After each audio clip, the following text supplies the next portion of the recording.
चलिए आज एक बार फिर से एक छोटा सा टॉपिक समझते हैं, लेकिन इस टॉपिक को समझने के लिए आपको अपनी जन्म कुंडली खोलना होगा। तो फटाफट अपनी जन्म कुंडली खोलिए और देखिए आपकी कुंडली में किस भाव में राहु बैठे हैं। अब इस भाव को याद रखिएगा, ध्यान दीजिएगा, मैं यहां पर बात राशि की नहीं कर रहा हूं, भाव की कर रहा हूं। यानी आपको यह देखना है लग्न से लेकर 12वें भाव तक में आपकी कुंडली के राहु किस भाव में बैठा है, इस भाव को याद रखिएगा। जैसा कि आप जानते होंगे, राहु एक शैडो प्लैनेट है, इसका कोई फिजिकल एग्जिस्टेंस नहीं होता। इसके जो गुणधर्म होते हैं वो कलयुग से पूरी तरह मैच होते हैं। यही रीजन है कि आज के टाइम पे ये सबसे ज्यादा एक्टिव प्लैनेट है और लोग भी इस ग्रह के ऊपर कुछ ज्यादा ही फोकस्ड हैं। मेरा ये वीडियो बनाने का सिर्फ इतना उद्देश्य है कि बहुत बार शनि, राहु, मंगल जैसे इविल प्लैनेट्स को या पाप ग्रहों को हमें बोलकर डरा दिया जाता है कि अगर कुंडली के इस भाव में होंगे तो ये खराब रिजल्ट करेंगे, और ना चाहते हुए भी हम उन ग्रहों को एक नेगेटिव वे में देखने लगते हैं कि अगर ये ग्रह इस भाव में बैठा है तो खराब रिजल्ट ही करेगा, जबकि ऐसा बिल्कुल नहीं है। मैं ये तो नहीं कहता कि राहु जन्म कुंडली के हर भाव में अच्छा रिजल्ट ही करते हैं, लेकिन मैं ये जरूर कहूंगा कि जितना राहु को दूसरे भावों में बुरा बताया गया है, कई बार राहु उतने बुरे नहीं होते। एक छोटा सा एग्जाम्पल आपको देता हूं। मेरे पास तमाम ऐसी कुंडलियां आती हैं जिसमें लोग बोलते हैं मेरी कुंडली के इस भाव में राहु है, इस वजह से मुझे ये दिक्कत हो रही है पिछले कई टाइम से। जब उसकी कुंडली खोलकर डीप एनालिसिस करो तो पता चलता है कि ये प्रॉब्लम उसको राहु की वजह से कभी थी ही नहीं, ये प्रॉब्लम उसको उसकी वर्तमान महादशाओं की वजह से हो रही है। जैसे ही उसकी वर्तमान स्थितियों के अकॉर्डिंग कुछ रेमेडीज करा के इस सिचुएशन को बैलेंस किया जाता है, जो परेशानी उस इंसान को चल रही है वो पूरी तरह खत्म हो जाती है। और तब ये बात उस इंसान को समझ में आती है कि उसे फालतू में ये कह के डराया गया था कि तुम्हारी कुंडली के इस भाव में राहु है, इस वजह से तुम्हें ये परेशानियां हो रही हैं। अब रही बात राहु की, हर इंसान की जन्म कुंडली अलग तरीके से डिजाइन होती है। मेरी जन्म कुंडली में राहु किसी और भाव में होगा, हो सकता है वो बहुत अच्छा रिजल्ट कर रहा हो, और आपकी जन्म कुंडली में सेम उसी भाव में राहु अच्छा रिजल्ट नहीं कर रहा होगा। इसके लिए मैंने एक डेडिकेटेड वीडियो भी बनाया था कि कुछ ऐसे पॉइंट्स हैं जिससे आप ये समझ सकते हैं कि राहु आपकी जन्म कुंडली में कारक या अच्छे हैं या नहीं है। उसके लिए बेसिकली आपको लगना देखना होगा कि आपका लगना क्या है, राहु से सपोर्ट करता है या नहीं, आपका वर्ण क्या है, आपका मून साइन क्या है, आपका नक्षत्र क्या है, राहु की प्लेसमेंट क्या है, वगैरह वगैरह। लेकिन मोटा मोटी तौर पर यह बात भी कंफर्म है कि राहु जिस भाव में बैठते हैं उस भाव को तो कम से कम वो एक्टिव करते हैं। अब कुछ ऐसे भाव हैं जिनको मैं ये तो नहीं कहूंगा कि बिल्कुल गलत बोला जा रहा है, लेकिन काफी हद तक उन भावों को लेकर लोगों को डरा दिया जाता है कि अगर तुम्हारे इस भाव में राहु हैं तो बहुत दिक्कतें होंगी और इसको ठीक नहीं किया जा सकता। जबकि सच्चाई ये है कि ऐसा बिल्कुल नहीं है कि राहु उन भावों में बैठेगा तो खराब रिजल्ट ही करेगा, और ना ही ऐसा है कि अगर राहु उन भावों में बैठा है तो उसकी कोई रेमेडी नहीं है। अगर आपको कोई परेशानी हो भी रही है तो भी आप राहु को ठीक कर सकते हैं, उसकी एनर्जी को अलाइन कर सकते हैं और उसके पॉजिटिव रिजल्ट ले सकते हैं। अब सबसे पहले बात कर लेते हैं वो कौन से ऐसे भाव हैं जिन भावों में यूजली राहु अच्छे रिजल्ट करते हैं लेकिन उनको बताया नेगेटिव जाता है। नमस्कार दोस्तों, मेरा नाम अनुभव सिंह है और हाजिर हूं आज के इस वीडियो में। आज बात करेंगे राहु से जुड़े कुछ फैक्ट्स के बारे में जो मुझे ऐसा लगता है कि मिसगाइड किए गए हैं। सबसे पहले तो आपको बता दूं कि जन्म कुंडली में 4 तरह के त्रिकोण होते हैं, जो मैं पहले भी कई वीडियो में मेंशन कर चुका हूं। एक होता है धर्म त्रिकोण, जिसे आप मूल त्रिकोण कहते हैं, एक होता है अर्थ त्रिकोण, एक होता है काम त्रिकोण और एक होता है मोक्ष त्रिकोण। अगर गौर से आप इन त्रिकोणों को देखेंगे तो आप समझेंगे कि ये सिर्फ 4 त्रिकोण नहीं बल्कि हमारी लाइफ के 4 आयाम हैं। एक मानव जीवन, ह्यूमन लाइफ के सक्सेसफुली ह्यूमन लाइफ के एक अच्छे विकास के लिए, ग्रोथ के लिए ये चारों चरण या चारों आयाम बहुत जरूरी हैं। दरअसल जन्म कुंडली जैसी जो विधा है ये उन महर्षियों द्वारा बनाई गई है जिनके जैसा हम सोच भी नहीं सकते, या जिनके जैसा सोचने के लिए हम अपने सपने में भी नहीं सोच सकते। तो कई बार ऐसा होता है कि जो चीजें आपको दिखाई दे रही होती हैं वो होती नहीं है, और जो चीजें होती हैं उसे आप चाह कर भी नहीं देख पा रहे, क्योंकि आपके दिमाग को बिल्कुल अलग जगह डाइवर्ट कर दिया गया। अब सबसे पहले तो मैं आपको बताता हूं कि हर त्रिकोण में 3 भाव होते हैं। कुल मिला के 4 टाइप के त्रिकोण होते हैं, हर त्रिकोण में 3 भाव, तो 12 भाव। जन्म कुंडली में 12 भाव और 12 राशियां ही होती हैं। सबसे पहले बात करते हैं कौन से ऐसे भाव हैं जिन भावों में राहु यूजली अच्छा रिजल्ट करते हैं लेकिन उनको बताया खराब जाता है। अर्थ त्रिकोण का पहला भाव, जन्म कुंडली का दूसरा भाव, यानी आपकी जन्म कुंडली का जो सेकंड हाउस है, यहां पर यूजली राहु को अच्छा रिजल्ट देने के लिए नहीं कहा जाता, जबकि सच्चाई यह है कि राहु अर्थ त्रिकोण के लिए ही डिजाइन किया गया है। सेकंड हाउस में राहु अगर बहुत ज्यादा नेगेटिव नहीं है तब यह आपको हो सकता है कि आपकी पैतृक संपत्ति ना लेने दे, लेकिन कई बार ऐसा इंसान खुद अपने दम से इतनी प्रॉपर्टी बनाता है कि उसकी आने वाली पीढ़ियां उसके नाम से जानी जाती हैं। यह भी देखा गया कि सेकंड हाउस का राहु इंसान को फाइनेंशियली बहुत स्टेबल बनाता है। ऐसे इंसान के अंदर बोलने की, कम्युनिकेशन की अद्भुत क्षमता होती है। वहीं सेकंड हाउस का राहु इंसान को कई भाषाओं का ज्ञानी भी बनाता है, यानी इंसान मल्टी लैंग्वेजेस सीखता है और उनको आसानी से बोल सकता है। सेकंड हाउस का राहु इंसान को शार्प माइंडेड बनाता है, बोलने में सक्षम बनाता है, और कई बार ऐसा राहु उन लोगों की कुंडली में देखा गया जो लोग अपनी पूरी फैमिली को आगे लेकर जा रहे हैं या पूरी फैमिली की ग्रोथ में एक महत्वपूर्ण योगदान दे रहे हैं, बहुत इंपॉर्टेंट रोल निभा रहे हैं। सेकेंड हाउस का राहु अगर बहुत नेगेटिव नहीं है तो ये आपको फाइनेंशियल कभी अनस्टेबल नहीं होने देगा। ये आपके पास लिक्विड फॉर्म और सॉलिड फॉर्म दोनों में ही हमेशा एक अच्छी खासी मात्रा में पैसा देगा।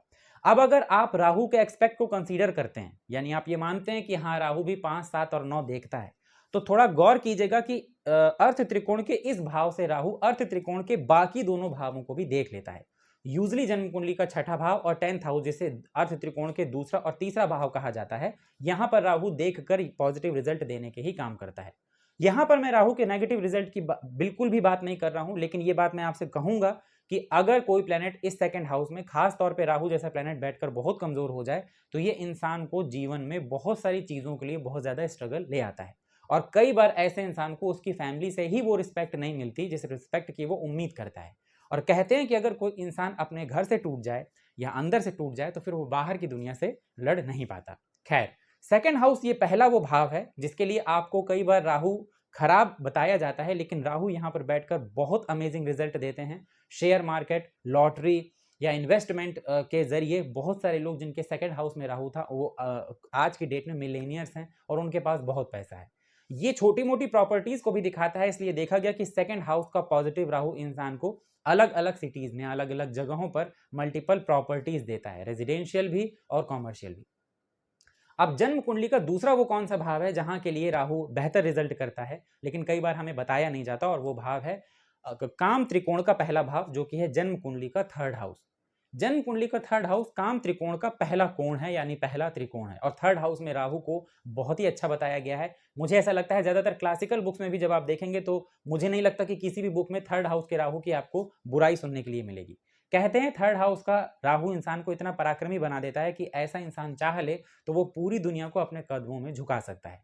ऐसे इंसान के साथ केवल एक ही चीज हमेशा काम करती है, और वो ये कि ऐसे इंसान का जो भाग्य होता है वो बहुत मुश्किल से और बहुत संघर्ष के बाद उसका साथ देना शुरू करता है। थर्ड हाउस का राहु इंसान को जहां फील्ड मास्टर बनाता है, यानी वो घर से बाहर कम्युनिकेशन में उसका फ्रेंड सर्किल या उसके आसपास के लोग में मल्टी टैलेंटेड उस इंसान को बनाता है। ऐसा इंसान कई लोगों से कम्युनिकेट करना जानते हैं, कई लोगों से बातचीत करते हैं, कई लोगों से इनका कनेक्शन होता है, और यही नहीं, ऐसे लोग बाहरी मैनेजमेंट को कई लोगों के द्वारा संभाल लेते हैं। यानी कहते हैं कि थर्ड हाउस का राहु इंसान को एक अच्छा टीम लीडर बनाता है। थर्ड हाउस का राहु न सिर्फ इंसान को एक अच्छा टीम लीडर बनाता है बल्कि बहुत लेबोरियस और पराक्रमी बनाता है।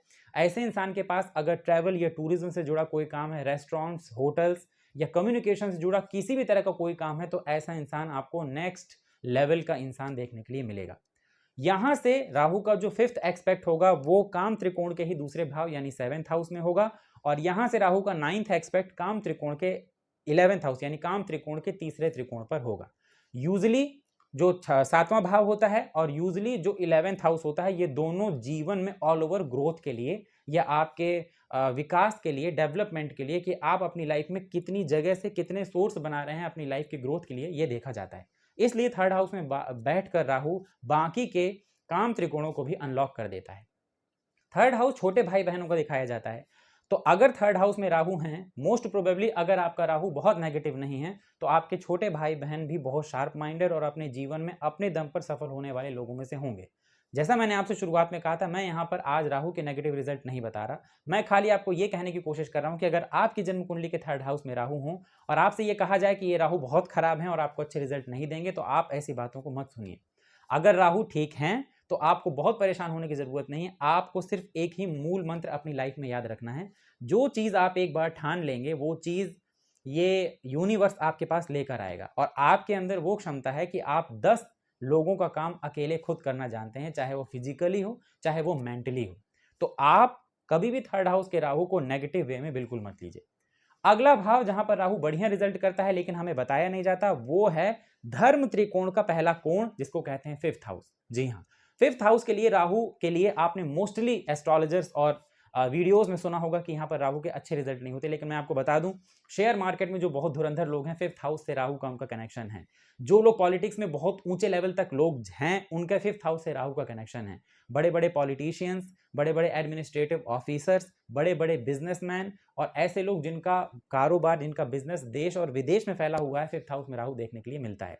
फिफ्थ हाउस का राहु इंसान को बहुत इंटेलिजेंट और क्लेवर बनाता है। कहते हैं अगर फिफ्थ हाउस में पॉजिटिव राहु हो तो इस दुनिया में ऐसी कोई सिचुएशन नहीं जिसे ये इंसान टैकल ना कर ले और हैंडल ना कर ले। एक बेहतरीन टीम लीडर, एक बेहतरीन बिजनेसमैन और एक बहुत बेहतरीन सोशल सर्वेंट ऐसा इंसान बन सकता है जिसके फिफ्थ हाउस में राहु हो।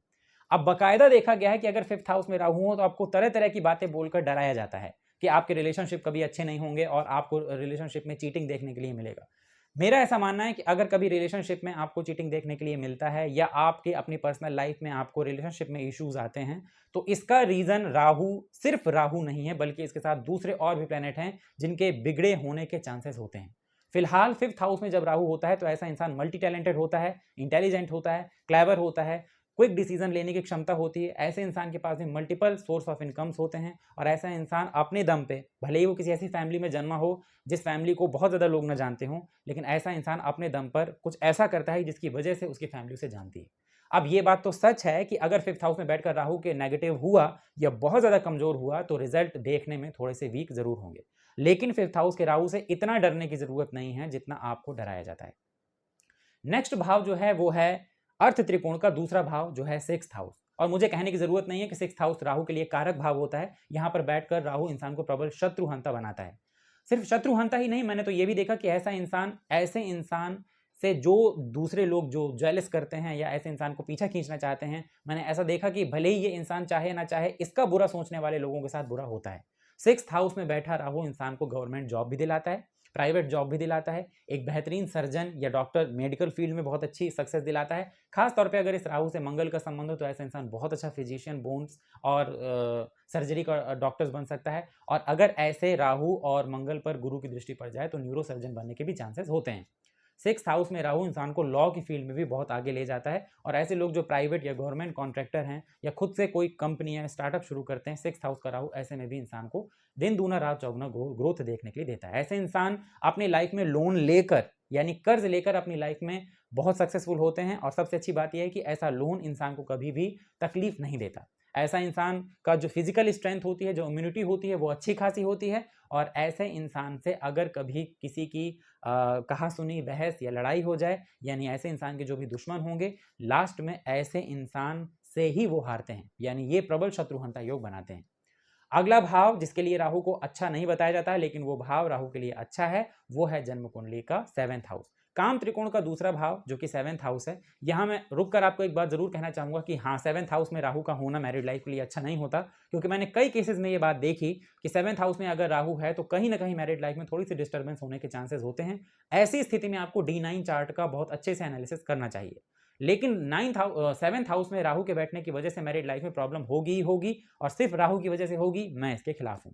क्योंकि मैंने ऐसे बहुत सारे चार्ट देखे हैं जिसमें सेवेंथ हाउस में राहु है लेकिन उसकी पोजीशन इतनी खराब नहीं है। दैट्स वाई जो मैरिड लाइफ है वो बहुत अच्छी चल रही है और सिर्फ अभी से नहीं, कई सालों से अच्छी चल रही है। सेवेंथ हाउस सिर्फ मैरिड लाइफ का नहीं होता बल्कि आपकी ऑल ओवर ग्रोथ, आपके लाइफ के बैलेंस को दिखाता है। और आप अपनी लाइफ में जो बड़े बिजनेस करते हैं, चाहे वो पार्टनरशिप में हो या ना हो, वो जन्म कुंडली के सेवेंथ हाउस को बिना देखे प्रिडिक्ट नहीं किए जा सकते। ऐसे लोग जिन्होंने किसी छोटे से बिजनेस से स्टार्टिंग किया और उस एक बिजनेस से उन्होंने 10 बिजनेस बनाए और मल्टीपल सोर्स ऑफ इनकम अपनी लाइफ में बनाया, वो सेवेंथ हाउस से ही देखा जाता है। यहाँ पर राहु आपको मल्टीपल सोर्स ऑफ इनकम, आपके बिजनेस में एक अच्छी खासी ग्रोथ, आपको एक अच्छा खासा एक्सपीरियंस होना जिसमें आप खुद के निर्णयों से, खुद के डिसीजन से अपनी लाइफ में खूब सक्सेसफुल हो, मल्टीपल फॉरेन ट्रिप्स, फॉरेन में आपका घर भी हो सकता है, हालांकि उसके लिए 9th और 12th हाउस को देखना बहुत जरूरी है, साथ में 8th हाउस को भी, लेकिन फिर भी मल्टीपल फॉरेन ट्रिप्स और विदेशों से आपके संबंध को देखा जाता है। कई बार यह भी देखा जाता है कि अगर 7th हाउस में राहु है और कुछ प्लैनेटरी पोजीशन है तो आपके बर्थ प्लेस से बहुत दूर आपके लाइफ पार्टनर होंगे जिनसे आपकी शादी होगी।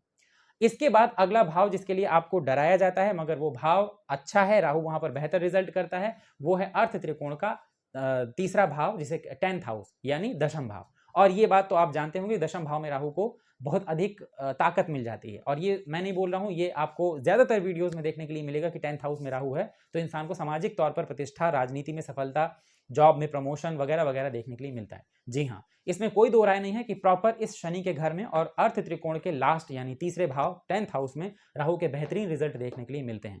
कहते हैं कि ऐसा इंसान अपनी लाइफ में भले ही शुरुआती दौर पर बहुत कमजोर या बहुत गरीब हो, लेकिन वो अपनी लाइफ में अपने दम पर सब कुछ पा लेता है। सोसाइटी में, समाज में खुद के दम पे एक अच्छी इमेज क्रिएट करता है। अगर ऐसा इंसान गवर्नमेंट सेक्टर में जाना चाहे तो गवर्नमेंट सेक्टर में भी बहुत ऊंचे लेवल तक पहुंचता है, और अगर प्राइवेट सेक्टर में रहकर बहुत आगे जाना चाहता है तो उसे प्राइवेट सेक्टर में भी एक अच्छी खासी ग्रोथ देखने के लिए मिलती है। ये बात सच है कि 10th हाउस में राहु पॉलिटिक्स के लिए बहुत अच्छा माना गया है। ऐसी पोजीशन में अगर आपकी जन्म कुंडली में सूर्य और गुरु की स्थिति भी अच्छी हो जाए तो ऐसा बोला जाता है कि इन सम केसेस आपके पास राज्यपाल के पद तक पहुंचने की क्षमता होती है। हालांकि मेरा ऐसा मानना है कि सिर्फ 10th हाउस के राहु को देखकर यह प्रेडिक्ट करना मेरे हिसाब से सही नहीं है। फिर भी वर्क प्लेस के लिए, कार्य क्षेत्र के लिए 10th हाउस का राहु एक अमेजिंग, बेहतरीन रिजल्ट देने वाला कहा गया। इसके बाद एक और भाव जो कि आपका काम त्रिकोण का तीसरा भाव है, और वो भाव है आपका 11th हाउस। 11th हाउस में राहु का होना कई मामलों में बहुत अच्छा माना जाता है, लेकिन यहां पर मैं आपको एक बात बहुत क्लियर बता दूं, जब भी 11th हाउस में सैटर्न या राहु जैसे ग्रह हों तो इसे आप हमेशा देख लीजिए कि क्या वो लग्न राहु के लिए डिजाइंड है या नहीं। क्योंकि 11th हाउस में राहु और शनि जैसे प्लैनेट्स की जितनी तारीफ की जाती है, कई बार आपको इनके केस जस्ट अपोजिट दिखाई देंगे। और जब भी किसी चार्ट में आपको इनके ये रिजल्ट जस्ट अपोजिट दिखाई दें, आप समझ जाइएगा कि यहां पर मैंने जो आपसे कहा कि क्या वो लग्न राहु के लिए है या नहीं, ये चीज जरूर लागू होती है। फिर भी अगर 11th हाउस में राहु पॉजिटिव हैं तो आपको परेशान होने की जरूरत नहीं है। ऐसे इंसान के पास मल्टीपल सोर्स ऑफ इनकम होते हैं। ऐसा इंसान इंटेलिजेंट होता है, बुद्धिमान होता है। ऐसा इंसान जानता है कि उसको अपनी लाइफ में कब कौन से डिसीजन लेने हैं, न सिर्फ खुद के लिए बल्कि ये भी कहते हैं कि ऐसा इंसान दूसरों के लिए भी ऐसे इंसान की सलाह बड़ी अच्छी मानी जाती है। 11th हाउस का राहु इंसान को मल्टीपल सोर्स ऑफ इनकम से जोड़ता है। कई बार आपने देखा होगा कि एक इंसान जिसके पास कुछ भी नहीं है और एक टाइम के बाद उसके पास इनकम के, आय के एक से ज्यादा सोर्स होते हैं। 11th हाउस आपके लाइफ में हर टाइप की ग्रोथ को दिखाता है, ज्वेलरीज को भी, प्रॉपर्टीज को भी और विदेश को भी। अगर आप गौर से देखें तो 9th हाउस का 3rd हाउस होता है 11th हाउस। अब 9th का 3rd मतलब आपके भाग्य का पराक्रम है 11th, यानी ये पराक्रम जैसे बढ़ेगा भाग्य भी उसी तरह बूस्ट होगा। दोनों बातें एक ही हैं, इनडायरेक्टली अगर आप समझ जाएं तो बहुत अच्छा है। यानी जैसे जैसे आपकी लाइफ में हर तरह से ग्रोथ होगी, आपका 9th हाउस और एक्टिव होने लगेगा। यहां पर जब राहु बैठता है तो ऐसा इंसान सामाजिक तौर पर भी अपनी छवि के ऊपर थोड़ा सा सीरियस होता है। ऐसा इंसान भी पॉलिटिक्स में जाना चाहे तो कई बार अन्य प्लैनेटरी पोजीशंस देखकर वो राजनीति के लिए या पॉलिटिक्स के लिए सोच सकता है।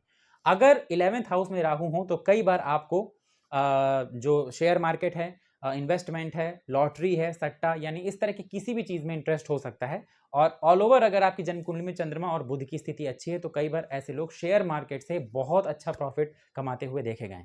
कई बार ये भी देखने में आया कि 11th हाउस में जब राहु बैठता है तो इंसान की जो लाइफ की स्पीड होती है वो एक पॉइंट के बाद शुरू होती है और फिर इसके बाद इतनी तेज होती है जहां पर कुछ ही सालों में उसकी लाइफ पूरी तरह चेंज हो जाती है। यानी आप कह सकते हैं कि कम टाइम में ज्यादा ग्रोथ ऐसा राहु देखने के लिए मिलता है। अब देखिए, इसके अलावा जो कि बचे हुए भाव हैं, मैं ये बिल्कुल नहीं कह रहा हूं कि वो भाव बिल्कुल खराब है। लग्न का राहु अलग स्पेशलिटी रखता है। 5th हाउस मैंने आपको बता ही दिया। 4th हाउस का राहु मटेरियलिस्टिक चीजों के लिए बहुत अच्छा होता है। 8th हाउस का राहु आपको जादूगर बना देता है। मैंने पहले भी कहा था कि अगर 8th हाउस में राहु है और वो थोड़ा भी पॉजिटिव है तो आप ये समझ लीजिए कि आप जो चीजें आपके अंदर हैं वो चीजें और किसी दूसरे के अंदर आपको देखने के लिए नहीं मिलेगी। आप एक्स्ट्रा ऑर्डिनरी हैं। वहीं 9th हाउस राहु के लिए कारक तो नहीं होता, लेकिन कई बार अगर पोजीशन अच्छी हो तो 9th हाउस में भी राहु के बेहतरीन रिजल्ट देखने के लिए मिलते हैं। 12th हाउस राहु के लिए कभी अच्छा नहीं माना जाता, लेकिन 12th हाउस में भी राहु के अपने कुछ अच्छे रिजल्ट होते हैं।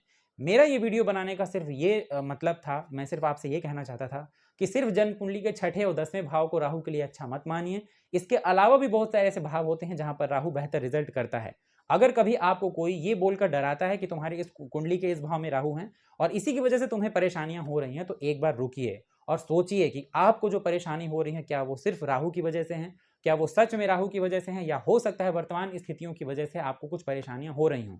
अगर ऐसा है तो आप वर्तमान स्थितियों में जो आपकी महादशाएं, अंतरदशाएं, उनके अकॉर्डिंग रेमेडी कीजिए और आप देखेंगे कि आपको आपके जो भी सिचुएशन, जिस भी प्रॉब्लम में आप फंसे हुए हैं उससे आप तुरंत बाहर आ जाएंगे। इसके बावजूद अगर आपको सच में ये लगता है कि राहु आपके लिए नेगेटिव हैं, तो राहु किसी भी भाव में बैठकर, ऐसा कभी नहीं होता कि अगर वो किसी भाव में बैठे हैं तो वहां पर उनके पॉजिटिव रिजल्ट लिए ही नहीं जा सकते। आप राहु की रेमेडीज कीजिए और फिर देखिए कि राहु के आपको जो रिजल्ट मिलेंगे वो इंस्टेंट मिलेंगे और कितनी तेज मिलेंगे। उम्मीद है आपको ये बात समझ में आई होगी। मैं यहाँ पर किसी का दिल दुखाना नहीं चाहता था, ना ही मैं किसी एस्ट्रोलॉजर को कम आंकने की कोशिश कर रहा था, और ना ही मेरा ये कहने का मतलब है कि जिन भावों के लिए मैंने राहु को बोला राहु इसमें अच्छा रिजल्ट ही करेंगे। मैं सिर्फ आपको ये समझाने की कोशिश कर रहा था कि डरने की ज़रूरत नहीं है। जब या जिस चीज़ से आप जितना डरेंगे वो आपको उतना ही डराएगी, और जब आप पलटकर दृढ़ता के साथ खड़े हो जाएंगे तो वो डर भी खत्म हो जाएगा। चीज़ों को समझिए, प्लैनेट्स को समझिए, और आप देखेंगे कि धीरे धीरे आपको ये चीज़ रियलाइज़ होगी कि आपको थोड़ा ज़्यादा डरा दिया गया है, चीज़ें उतनी भी बुरी नहीं है। उम्मीद करता हूं कि आज का टॉपिक आपको पसंद आया होगा। वीडियो अगर अच्छा लगा हो वीडियो को लाइक कीजिएगा, वीडियो में दी गई जानकारी अच्छी लगी हो तो चैनल को सब्सक्राइब करिएगा और बेल आइकन जरूर दबाइएगा, ताकि जब भी कोई नया वीडियो इस चैनल में पोस्ट किया जाए तो उसका नोटिफिकेशन सीधे आप तक पहुंच जाए। मिलते हैं अगले वीडियो में, तब तक के लिए धन्यवाद।